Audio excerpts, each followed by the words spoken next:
रामू और सोमू की दिवाली।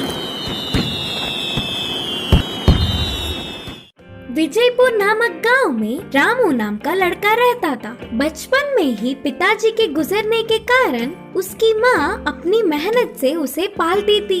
जंगल से लकड़ियाँ जमा करके लाकर उन्हें बेचकर अपने बेटे को पढ़ाती थी।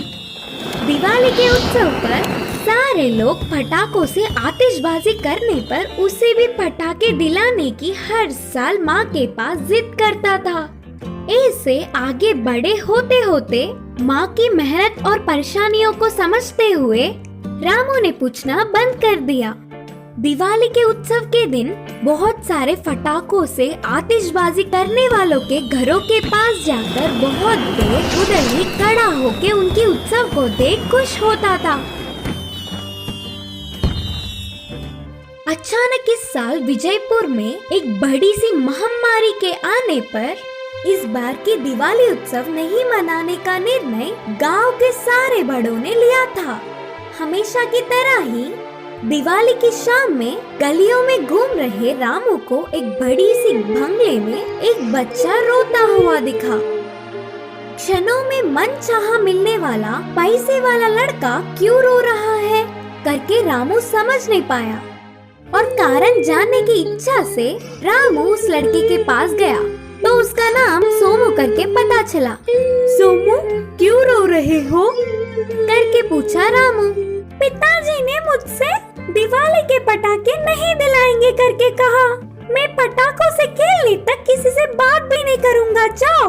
बोलते हुए सोमू ने फिर से रोना शुरू कर दिया। अच्छा, बस इतनी सी बात के लिए रो रहे थे क्या? जानते हो, मैंने अब तक कभी भी दिवाली का उत्सव ही नहीं मनाया। सोमू को अपने हालातों का विवरण किया। वह सुनकर सोमू को रामू पर दया आई। उस गांव में आई हुई महामारी के बारे में और दिवाली उत्सव मनाने पर आने वाले नुकसानों के बारे में रामू ने उसे अच्छे से समझाया। अच्छा, तो मैं अब समझा कि पिताजी मुझे पटाखे क्यों नहीं दिला रहे थे और मेरा गुस्सा भी चला गया। पता है, मेरे दोस्त कोई नहीं। रामू, क्या तुम मुझसे दोस्ती करोगे? रामू के मानने पर सोमू उछल पड़ा। ऐसे ही दोनों बहुत देर गपशप करने लगे। ये सब बहुत दूर से ही देखने वाले सोमू के पिताजी बहुत खुश हुए। अगले दिन ही रामू के माँ के पास जाकर उससे पहले ही दिन रामू और सोमू के बीच की बात को उन्हें बताया और रामू की चतुरता की बहुत तारीफ की।